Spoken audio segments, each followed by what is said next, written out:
La sculpture qui est venue à moi, je ne suis pas allée à la sculpture. Ce qui se passe entre la terre et moi, c'est juste une histoire d'amour. ANK, le voyage au bout de l'argile. ANK, c'est mon pseudo d'artiste. Mon nom, c'est Annick Lescure. J'ai commencé la sculpture il y a 13 ans. Et en fait, ça a été une rencontre due au plus grand des hasards. Une amie m'a entraînée dans un atelier où je continue à aller avec beaucoup de plaisir. Moi, je suis bien sûr artiste sculpteur, mais ce que je travaille, c'est la terre. Ce qu'on appelle le modelage, c'est le travail avec les mains.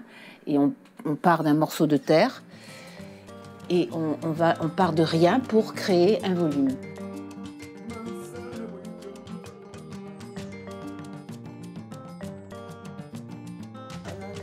Mon histoire, elle a commencé vraiment avec une première expo à la Villa du Flot en mai 2005, où j'ai eu un succès vraiment inattendu. Et en 2008, j'ai décidé d'arrêter mon métier et de ne me consacrer qu'à la sculpture. Je suis exilée. J'ai pas de racines, j'ai pas de racines. Je suis née à Madagascar et sur une île, et je pense que cette rencontre avec la terre, pour moi, a été une façon de m'ancrer dans le concret.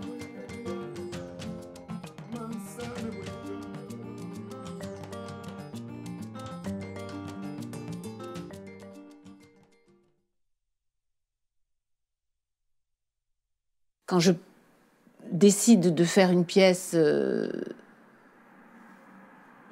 je pars de rien, j'ai un modèle vivant ou pas, ou une idée dans la tête, et je pars d'un tout petit morceau de terre, et petit à petit, ça se construit. Ça peut mal finir, parce qu'au bout de plusieurs heures de travail, c'est ce qui s'échelonne sur plusieurs mois, je me rends compte que je n'arrive pas à ce que j'ai dans la tête. Mais ce que j'ai dans la tête, je ne le sais pas jusqu'au moment où je le vois. La terre, je vais la pétrir, la malaxer, la battre. Et quand je vais arriver à la caresser, je sais que là, mon travail est terminé.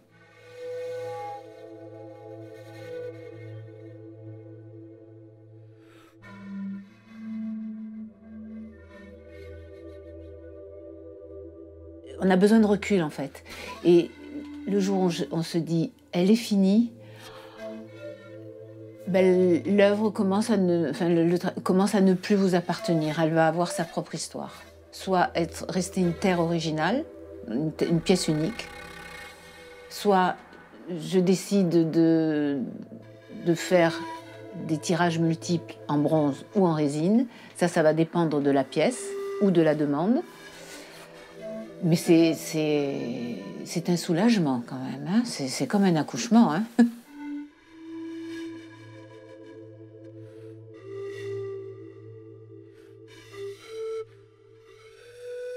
Mes femmes sont des corps assez beaux, intenses, où j'ai voulu, je pense, réparer ce que j'appelle les outrages de la vie, en voulant aussi régler quelque chose avec mon métissage. Parce que j'ai beaucoup souffert de mon métissage quand je suis arrivée en France. Et ma première expo s'appelait Couleur Café. Vous voyez, en le disant, j'ai une émotion, donc ça veut dire qu'il y a quelque chose là. Alors, Couleur Café, parce qu'en fait, c'est vrai que quand je suis arrivée en France, j'ai vraiment... on m'a traité de négresse à plateau, on m'a traité vraiment... Le racisme, je l'ai vécu. Bon. Et l'analyse que j'ai faite sur le fait de réparer les outrages de la vie, je pense que c'est aussi réparer les outrages que l'homme font à la femme, à la vie, à la terre. Je pense que mon histoire avec la sculpture, elle est un peu là-dedans. Je ne cherche pas à imprimer à la terre ce que je vois, mais ce que je ressens. Je trouve que la vie, comme on marche sur la tête, je pense que je vais continuer à faire du beau. Je ne suis pas du tout dans le concept actuel de l'art qui veut laisser une trace de l'histoire. L'histoire, en ce moment, elle est tellement moche que j'ai pas du tout envie de ça. Je fais ça avant tout pour moi. Je fais pas ça pour vraiment plaire.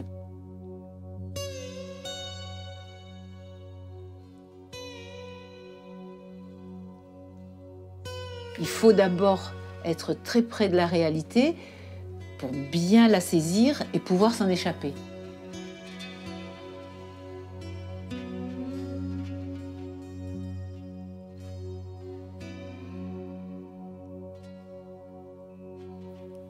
L'art, je pense que c'est ma vérité, c'est tout.